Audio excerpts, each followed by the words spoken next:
हाजी नाज़रीन, कर्ज तो हुक्मरान लेते हैं लेकिन उतारना कौम को पड़ता है। इस वक्त पूरा पाकिस्तान ही हमारे हुक्मरानों ने OLX पे लगाया हुआ है। आज सुनने में आ रहा है कि PI को भी फ़रोख्त करने का इरादा हुकूमत कर चुकी है। और दूसरा ये है कि हम देख रहे हैं कि अब इनको ख़रीदार नहीं मिल रहे। वैसे तो एयरपोर्ट से अलावा बकिया फैक्ट्रियाँ, बाकी इंडस्ट्रियाँ और स्टील मिल, PIA, रेलवे और बहुत सी ऐसी कंपनीज़ हैं जिनको ये फ़रोख्त करने का इरादा रखते थे। लेकिन पाकिस्तान में ना सिर्फ लोकल सरमायाकार अपना सरमाया निकाल रहा है और इंटरनेशनल सरमायाकारी तो बिल्कुल ही नहीं हो रही। ओवरऑल हम बात करेंगे सियासत पर और मईशत पर। मेरे साथ माजिद हसन घुमर साहब हैं। मईशत पर गहरी नज़र है, रियल एस्टेट सेक्टर को भी देखते हैं क्योंकि आज सुनने में आ रहा है हुकूमत ने प्रॉपर्टी टैक्स में इजाफा कर दिया है, उसके मतलब भी हम पूछते हैं। ओवरऑल अगर पाकिस्तान की मईशत को चला रही थी वो रियल एस्टेट इंडस्ट्री चला रही थी, लेकिन शायद हमारे हुक्मरानों की इस तरह तवज्जो नहीं है या वो चाह रहे हैं कि पाकिस्तान को मुआशी तौर पर इतना कमज़ोर कर दिया जाए ताकि ये अपना कोई एजेंडा पूरा कर सकें। अब उसी पर बात करते हैं। मतलब क्या समझते हैं? सबसे पहले तो ये बताइएगा, इनके हुक्मरानों के अगर हम इदारे देखें, वो अगर स्टील मिल खोलते हैं तो वो दिन दुगनी रात चुगनी तरक्की करती है, और अगर हम अपनी स्टील मिल का देखें तो अभी तक वो खसारे में चल रही है। खैर वो तो बंद ही हो चुकी है। इस तरह रेलवे देख लें, इस तरह PI देख लें और बहुत से इदारे हैं जो खसारे में चल रहे हैं। लेकिन यह है कि इनके असास से दिन दुगनी रात चुगनी तरक्की करते हैं, इनके कारोबार भी तरक्की करते हैं और आम कारोबार तबाह हो रहे हैं।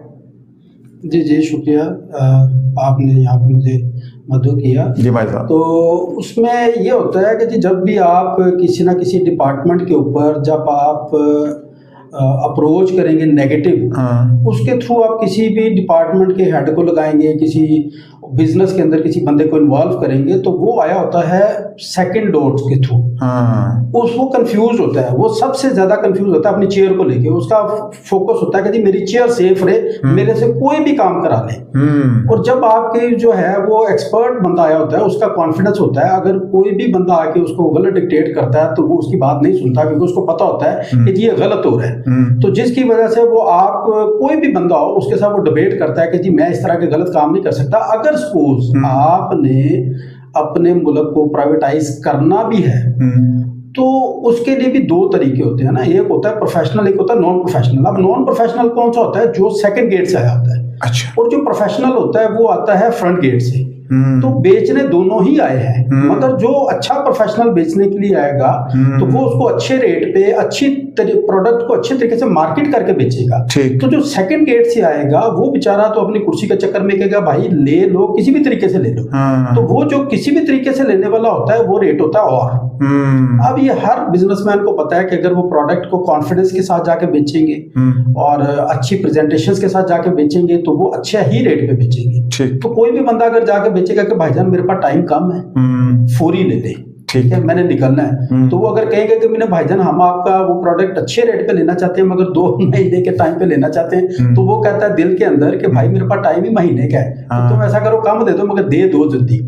तो इस चक्कर में नुकसान मुल्क का होता है, नुकसान अवाम का होता है, और नुकसान अगर वो समझे तो उसका भी होता है, उसका भी मुल्क है। और वो भी इस तरह से चीजों को कर आके, तो आजकल के सोशल मीडिया के दौर में मुझे ये नहीं समझ आती कि कौन सा ऐसा बंदा है समझदार जो इस तरह की चीजें करके वो दुनिया के किसी भी कोने में नहीं रह सकता, किसी भी कोने में नहीं रह सकता। पहले तो होता था और कि इधर से चोरी चकारी की, किसी ने कुछ भी किया। अब दुनिया ग्लोबल विलेज बन चुकी है। अब मैंने देखा हमारे चीफ जस्टिस जब बैरूनी दौरों पर निकले हैं तो आप देख लें लोग उनके पीछे चले, देखें वो अलग एक डिबेट बन। हाँ, लेकिन आप कहीं छुप नहीं सकते। देखें जब आप मुल्क और कौम का नुकसान करते हैं तो अवाम बोलती नहीं है। अच्छा, मैंने मुशर्रफ दौर के अंदर देखा था, उस टाइम PTCL को इन्होंने प्राइवेटाइज किया, इसके अलावा बाकी भी इदारे थे और उनका वो ऑलरेडी मुनाफा बख्श थे।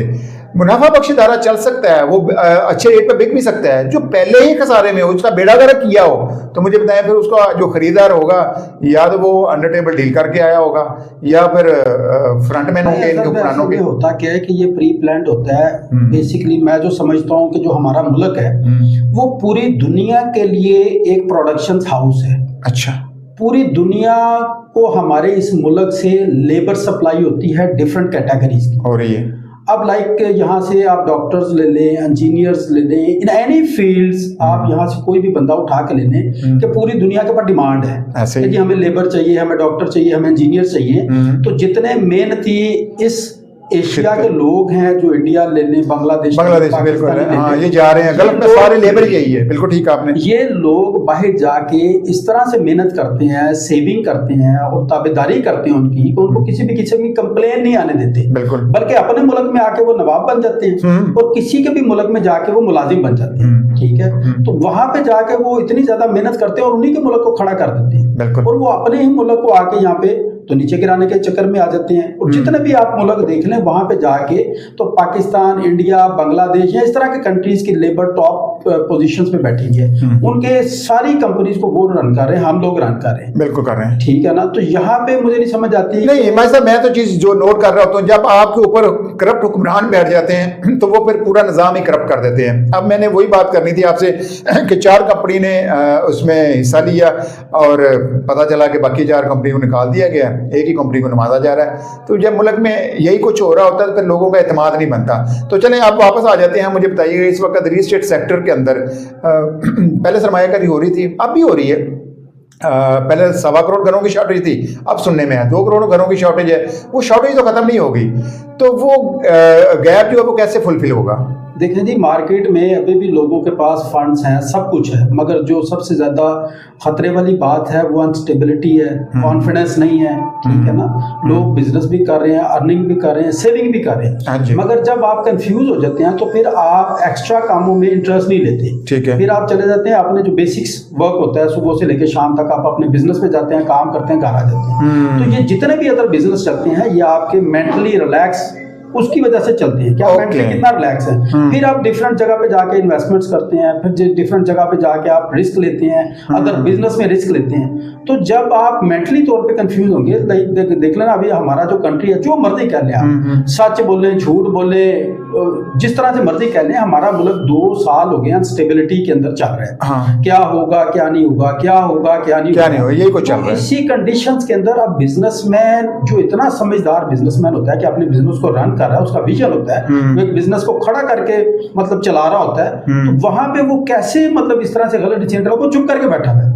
चलो जी, जब मतलब मैं लाहौर चैम्बर को भी कवर करता हूँ, मेरे साथ जितने ताजर कनेक्ट हैं वो यही कह रहे हैं कि मोस्टली तो अपनी इंडस्ट्रियां बंद करके जा चुकी हैं, और जिनके पास कोई और वसाइल नहीं है वो कह रहे हैं कि चले चुप करके सेविंग खा रहे हैं और वो पैसा नहीं लगा रहे हैं। बिल्कुल उनके ज़हन में यही है कि मैं जब लगाऊंगा, बिजली महंगी है, बाकी लेबर नहीं है, बाकी चीज़ें नहीं है, मेरे पास ऑर्डर ही नहीं है, तो मैं इतना रिस्क क्यों लूँ। तो वो जिनके पास सेविंग थी वो बैठ के खा रहे हैं। अब हालांकि देखें ना कि अगर यहाँ से लोग जाके पूरी दुनिया को चला सकते हैं, पूरी दुनिया को मैन पावर सप्लाई कर सकते हैं, तो दुनिया क्यों चाहेगी कि पाकिस्तान स्टैब्लिश हो, पाकिस्तान स्टेबल हो? क्यों दुनिया चाहेगी? अच्छा। हम कहते हैं कि जी दुनिया इन्वॉल्व भी होती है, भाई दुनिया इन्वॉल्व होती है, साक्षी होती हैं, उसकी रीजंस हैं। आज तक हिस्ट्री उठा के देख लें, किसने इन्वॉल्वमेंट नहीं की। हम ना सोचे, हम झूठ बोलते रहे, कोई इस तरह से कर नहीं सकता, हो नहीं सकता, ये इस तरह से झूठ बोलने से तो कोई चीज चेंज नहीं हो सकती ना, कि मैं मानूंगा ही नहीं तो उसका क्या मतलब है कि चेंज हो जाएगी। अच्छा। मेरे नाम मानने से हालात तो नहीं चेंज होते। तो दुनिया का पूरा फोकस है कि अगर ये कंट्री स्टैब्लिश हो गया तो हमारे पास एज अ लेबर कौन आएगा? सऊदीया को कहाँ से लेबर मिलेगी? लेबर तो सऊदी अरब में अभी भी सबसे ज्यादा इंडियंस हैं, बांग्लादेशी हैं, और भी कौमें हैं, लेकिन खैर हमारे हुक्मरान शायद हमारे साथ मुखलिस नहीं है। हमें बड़ी उम्मीद थी ग्वादर सीपैक चल पड़ेगा और सीपैक के बाद नई सनतें लगेंगी, रोजगार के मौके पैदा होंगे, लेकिन आप देख लें इतने साल हो गए हैं और ग्वादर 20-22 साल में इनसे डेवलप नहीं हो सका। मुशर्रफ दौर में ये शुरू हुआ था। देखें, कोई भी मुल्क होता है ना, वो इंडस्ट्रियों से डेवलप उस तरह से नहीं होता, लॉयल्टी के साथ डेवलप होता है। अब कौन से कितने मुल्क हैं जो अच्छे खासे हैं, अभी आप ओमान को ले लें, अभी आप दुबई को ले लें, तो वो कौन सी इंडस्ट्रियों पे चल रहे हैं? उनका तेल निकला है मगर चल तो वो लॉयल्टी के साथ है। अगर वो तेल चोरी करवाएंगे तो क्या कामयाब होंगे? उनके पास तो पानी नहीं है, हर चीज दुनिया की वहां से मिलती है, पूरे लोग वहां पे टूरिज्म के लिए जाते हैं, हर चीज वहां से मिलती है। तो ये जो इंडस्ट्री लगना, फलान लगना, ये लगना, ये सारा अल्लाह ताला ने। नहीं तो फिर आपके ज़हन में क्या चीज़ आती है? देखिए कुदरत ने वसाइल से माला माल किया, पाकिस्तान में वसाइल की कमी नहीं है। आपने मादियात की बात की, आपने ऑयल एंड गैस की बात की, तो बलोचिस्तान भरा हुआ है। मैं वो अभी वीडियो हम देखते हैं कि गैस खुद से, तेल खुद से उबल रहा है, लेकिन हम निकाल नहीं रहे। तो मतलब वसाइल की कमी तो नहीं है, नीयत की खराबी है। मैं यही कह रहा हूँ कि आपको चीज़ों की अवेलेबिलिटी उस तरह से कंफ्यूज ना हो। आप सिर्फ देखें कि आप में कमी किस चीज़ की है, वो है लॉयल्टी। ठीक है, मुल्क के साथ लॉयल्टी नहीं। हाँ, जब लॉयल्टी आ जाएगी तो आप जो है वो आप बंजर चीज को भी चला लेते हैं। बिल्कुल। तो जब आप में लॉयल्टी नहीं है तो आप हरे भरे पाकिस्तान को बंजर कर देंगे। इसमें कौन सी ऐसी रॉकेट साइंस है? ठीक। तो सबसे मेन फोकस होना चाहिए। मुझे तो ये नहीं समझ आती कि जी हम फॉरेन इन्वेस्टर लेके आ रहे हैं। मैं समझता हूँ कि दुनिया का ये पहला मुल्क है कि जहाँ के ऊपर आपके लोकल बिजनेसमैन को फांसी दी जाती है, आपके लोकल बिजनेसमैन को ब्लैकमेल मारा जाता है। बिल्कुल। लोकल बिजनेसमैन के लिए ऐसी पॉलिसी डिजाइन की जाती है कि उनको पता भी होता है कि इस पॉलिसी के साथ बिजनेस कम हो जाएगा, फिर भी वो आके प्रेस कॉन्फ्रेंस करके तो कह रहे होते हैं कि जी हम ये पॉलिसी इंप्लीमेंट कर रहे हैं, और उस पॉलिसी के बाद भी बिजनेस जो है वो डिक्रीज ही हो रहा होता है, तो फिर भी वो नेक्स्ट पॉलिसी उसके ज्यादा टैक्स लगाने के लिए ले आते हैं आफ्टर 6 मंथ। कि जी हमने 6 महीने पहले ये पॉलिसी लगाई थी, अगर तो आपको इस पॉलिसी के साथ आपको बिजनेस मिला है तो फिर आप हर महीने पॉलिसी बदल लें, बिजनेस लें। अगर आपकी उस पॉलिसी के साथ बिजनेस नहीं आया तो फिर आप 6 महीने बाद किस मुंह से आके दोबारा पॉलिसी वही ओके नाज़रीन, हम ये देख रहे हैं कि जब हुक्मरानों को अपनी फिक्र पड़ती है तो उसके लिए आइनसाजी भी कर लेते हैं, उसके लिए कानून भी बदल लेते हैं, लेकिन जब मुआशरत की बात आती है, मुल्क की बात आती है, अवाम की बात आती है, तो उसकी तरफ इनकी ना तो कभी तवज्जो थी ना होगी। अच्छा हमारे साहब, आप माशाल्लाह रियल एस्टेट सेक्टर से जुड़े हुए हैं और हाउसिंग के शोबे को आप देखते हैं। आप मुझे बताइए, मलक रियाज पाकिस्तान में एक ट्रेंड सेट करने वाला एक पायनियर है जिसने हाउसिंग के शोबे में एक जिद्दत लेकर आया। उसके बाद बहुत सी हाउसिंग सोसाइटीज पाकिस्तान में आ गई, फ्रॉड भी हुआ लेकिन लोगों ने डिलीवर किया। अगर हम अथॉरिटीज की बात करें, ना सीडी उस तरह डिलीवर कर सका, ना एलडीए, ना जीडीए, ना कोई और अथॉरिटी। तो मलक रियाज जैसा आदमी कराची में एक नया शहर आबाद कर सकता है, लेकिन हमारे हुक्मरान से ग्वादर में 22-23 साल में शहर नहीं आबाद हो सका। तो आपने बिल्कुल सही बात की, लॉयल्टी नहीं है। लॉयल्टी नहीं है, और साथ में देखें कोई भी बिजनेस होता है ना, कोई भी बिजनेस चलता है एक्सपीरियंस के साथ।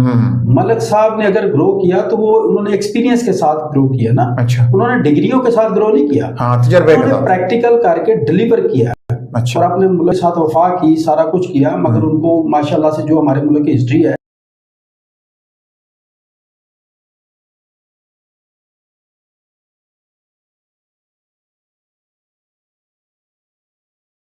रह सकते, क्योंकि आप बहुत काबिल आदमी हो, तो लिहाजा ये मुल्क छोड़ दो। अच्छा। तो उसको फिर छोड़ना पड़ता है। तो उसके बाद हम समझते हैं कि वो अपने सिस्टम, अपने जो काम करना चाहते हैं वो उसमें कामयाब हो जाते हैं। अच्छा। तो जब आपका कोई अच्छा बिजनेसमैन इधर रह ही नहीं रहा, अभी देखना कोई भी हिस्ट्री है, कोई भी हमें अच्छा बिजनेसमैन आप इस मुल्क में बता दें कि कोई रहा हो, उसको गवर्नमेंट ने सपोर्ट किया हो, उसके बिजनेस को डेवलप कराने में गवर्नमेंट ने कोई ऐसी पॉलिसीज डिजाइन की हो, तो हमें कोई एग्जांपल्स ही नहीं मिलती। और वही बंदे पाकिस्तान छोड़ने के बाद जब दूसरे मुल्कों में चले जाते हैं, कंट्रीज में चले जाते हैं, तो वहां पे वो सुकून से बिजनेस कर रहे होते हैं और सर वो वहां पर एम्पायर खड़ी करते हैं ना। हमें पता चला है कि इस वक्त पासपोर्ट ऑफिस के बाहर लाइनें लगी हुई हैं और लोगों को लंबी लंबी डेटें दी जा रही हैं। मतलब यह है कि ये हमारी कौम की बुज़दिली भी है कि आप अपने मुल्क से भाग रहे हैं, क्यों भाग रहे हैं, हम हालात का मुकाबला करें। लेकिन ये बुज़दिली में समझता है इस कौम की कि यकीन जाने लोग क्यों में लगे हुए हैं कि हमें किसी गैर मुल्क का वीज़ा मिल जाए, चाहे हमें जाकर वहाँ पेट्रोल पंप पे या हमें कुछ और स्वीपर की नौकरी मिल जाए, लेकिन हम इस मुल्क से भागना चाह रहे हैं। तो ये भी कम मुझे नोट कर रहे हैं। वजह पता क्या होती है साहब, इसको बुज़दिली नहीं कहा जाता। देखे ना, जुल्म जो होता है ना, वो जुल्म का कोई हद होती है ना, और हर बंदा क्यों जुल्म बर्दाश्त करे, ठीक, क्यों रहे इधर, वजह क्या वो मतलब वो पागल है कि जी वो अपने बच्चों के लिए खुद जुल्म बर्दाश्त करता रहे, कहाँ पे कौन से तो उसको चॉइस मिलती है, वो चला जाता है। अच्छा मतलब आपका बड़े बड़े बिजनेसमैनों के साथ उठना बैठना होता है, लोगों के पास सरमाया तो पड़ा हुआ है, लोग सोचते भी रहते हैं, लेकिन अभी इसी वक्त सरमाया लगाने को कोई तैयार नहीं है। लेकिन आपका रुपया डिवैल्यू हो रहा है और सुनने में आ रहा है शरह सूद के ऊपर भी, हालांकि फजल रहमान ने नई तरमीम में कहा जी 2028 में सूद का खात्मा हुआ, ऐसा तो नजर नहीं आता, ना कभी इंप्लीमेंट होगा। तो आपको ये लगता है कि इस वक्त जो बैंक्स में रख कर सूद खा रहे हैं या कहीं सरमायाकारी कर रहे हैं, वो भी मजबूरी के तहत करेंगे, चलें जी अपना वो किचन चला लें, अपना रोजमर्रा का जो कारोबारी जिंदगी वो चला लें। जी ऑब्वियसली देखा ना जी, हर बंदे का जो पर मंथ वाला खर्चा है वो तो उसने देखना है कि जी वो कहाँ से मैनेज करे। हाँ वो फिक्स है उसका, तो वो उसका फिक्स है, वो तो सारी चीजें करनी है। मगर ये पाकिस्तान दुनिया का वाहिद मुल्क है कि जो ज्यादा बिजनेस दे रहा होता है सबसे ज्यादा टैक्सेस भी उसी पे लगते हैं। तो हालांकि पूरी दुनिया के अंदर जो सबसे ज्यादा बिजनेस देता है उसको सपोर्ट किया जाता है, उसको फेवर्स दी जाती हैं, उसको कहा जाता है कि तुम ज्यादा ग्रो करो। ये सेल पॉलिसी है कि जी जितना अच्छा बिजनेस होगा उसको उतनी ज्यादा ही पॉलिसीज, फेवर्स, प्रोटोकॉल सब कुछ मिलेगा। मगर यहाँ पे जो बिजनेस फोकस करता है, जो बिजनेस चलाना शुरू कर देता है, जिसका बिजनेस चल जाता है, तो सारे इदारे हमारे अल्हम्दुलिल्लाह वो उस पर फोकस कर लेते हैं कि भाईजान ये बंदा पागल है, इधर मुल्क में सर्वाइव कर रहा है। नहीं, मैं मिसाल देता हूं, सारे डिपार्टमेंट, मैं मिसाल दूंगा, वो कोका कोला और पेप्सी के इक्वल नेक्स्ट कोला आया, देखें उसने कंपटीशन किया, उसने डिलीवर किया और मुकाबला किया पूरा मार्केट में, तो सुनने में आया उसको उठा लिया गया, फिर उससे क्या किया गया वल्लाह। देखिए वो नाकाम हुआ, उसको मैं नाकाम कहूंगा, क्योंकि कामयाब तो वो सिस्टम हुआ जिसने आज तक नहीं बनने दिया यहाँ पे किसी अच्छे बिजनेसमैन को। तो टेक्निकली देखें कि कामयाब तो हमारा मुल्क का वो सिस्टम हुआ ना जिसने उस बिजनेसमैन को भी भगा दिया। बिल्कुल। तो जब वो एक बंदा नेगेटिव है तो अगर वो सरवाइव कर जाता बंदा, तो मैं समझता कि हमारा सिस्टम फ्लॉप हो जाता, क्योंकि उसका मकसद ही नहीं है यहाँ पे बंदे को स्टे कराना, तो वो सिस्टम फ्लॉप हो जाता ना। जब उसका मकसद है कि यहाँ से बंदे भाग जाएं, तो जब वो भाग गया तो टेक्निकली तो हमारा सिस्टम कामयाब हो गया ना, क्योंकि उसका मकसद ही भगाना है, तो कामयाब हो गया। तो वो बंदा बस बाहर जिधर मर्जी जाए, कारोबार करे, बिजनेस करे, तो अल्हम्दुलिल्लाह हमारा मुल्क जो है ना वो एक, मैंने शुरू में भी कहा कि वो एक प्रोडक्शन हाउस है, यहाँ पे जो काबिल बंदा होगा वो यहाँ पे नहीं रहेगा। ओके, चले माई साहब, फ्रॉडियों के लिए जन्नत है। मैं तो ये देखता हूँ जो भी फ्रॉड कर रहे हैं वो जाके नैब से मिलते हैं, प्ली बार्गेन करते हैं, मैनेज कर लेते हैं।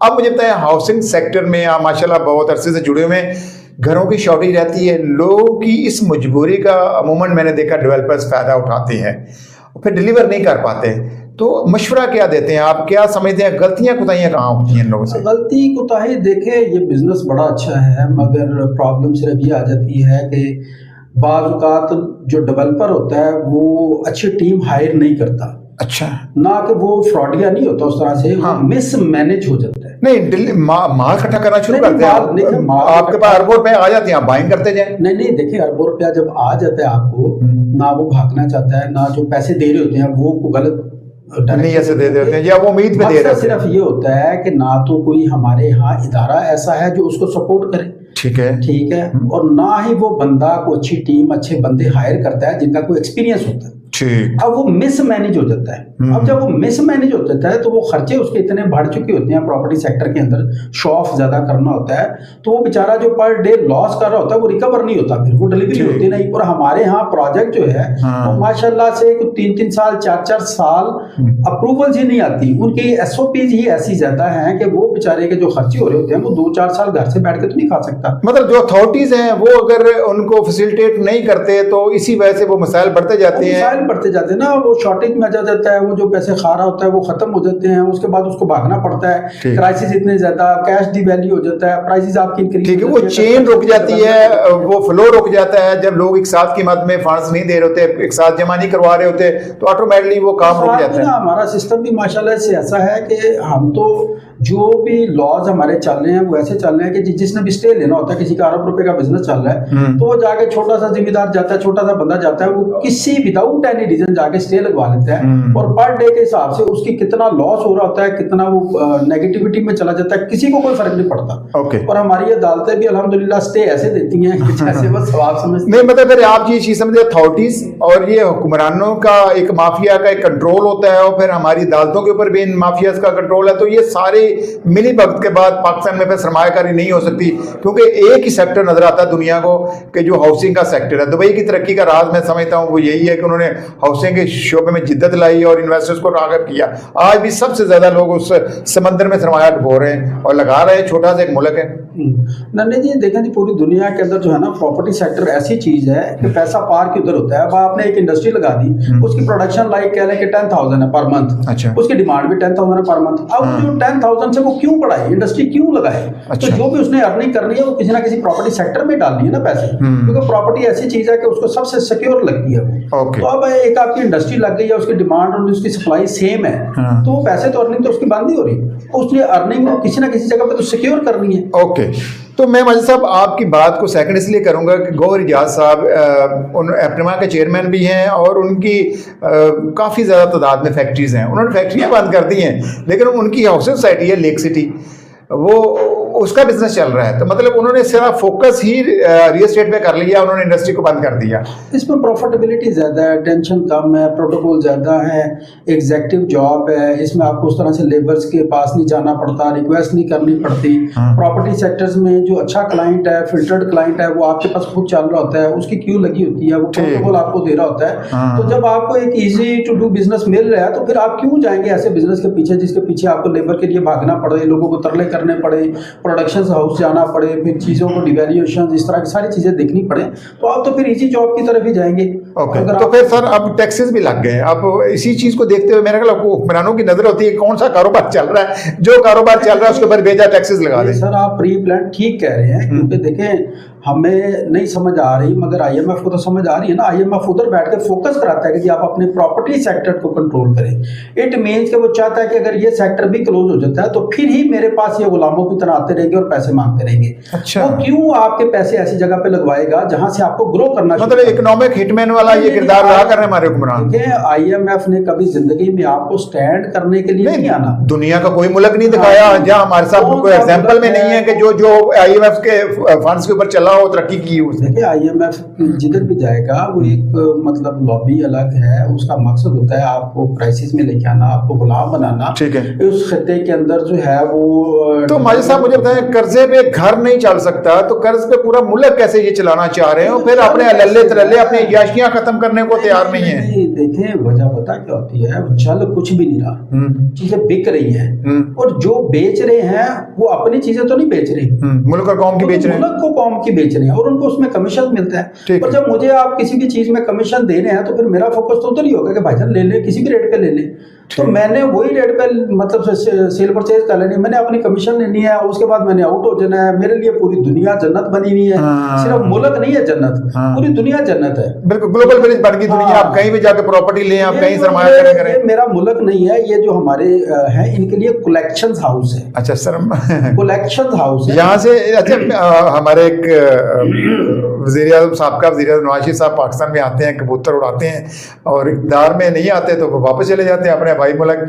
तो ये फिर यहाँ कलेक्शन करने आए थे, बिजनेस करने आए थे, क्या करने? नहीं वो तो देखें जी, वो भी अब मजबूर है, उनको भी पता है, मगर कुछ ऐसी पावर्स होती हैं कि जो कि इस तरह की चीज़ों को अंडरग्राउंड नहीं जाने देती, ऑप्शंस रखती हैं। जैसे मैं एक प्लेयर हूँ तो मैंने अपने जो कीज हैं उनको तो रखना है ना, अब मैंने खेलना ना किसी के साथ। तो ये अगर कीज टूटना भी चाहेगी, खत्म भी होना चाहेगी, तो मैं क्यों चाहूंगा कि ये खत्म हो जाए, फिर मैं कैसे खेलूंगा? तो इसीलिए ये जो आजकल के हमारे सियासतदान है ना बेचारे, ये वैसे तो आवाम को कर रहे होते हैं कि हम पॉलिटिशियन हैं, ये कुछ भी नहीं है, ये कीज हैं। अच्छा, ये मोरे हैं और ये यूज हो रहे हैं, ये मोरे हैं, इन्होंने बस प्ले होते रहना है। और मैं अप्रिशिएट करता हूँ उन पावर्स को कि जो इनको प्ले करवाती हैं। देखिए जी, दुनिया का ये लॉ है, जो अच्छा ज़हीन होगा, जो पावर में होगा, वो दुनिया में इक़्तिदार में राज करेगा, वो भले नेगेटिव हो या पॉजिटिव हो। ठीक है, जो अच्छी गेम करेगा वो ऑन ड्यूटी रहेगा, जो नहीं बेचारा प्ले कर सकता। ये दुनिया का लॉ, ये अल्लाह का लॉ है कि अल्लाह ताला जो है वो उस बंदे को नहीं नवाजते जो फारिग तरीन होकर बैठा रहे। ठीक है, कि मैंने मेहनत भी नहीं करनी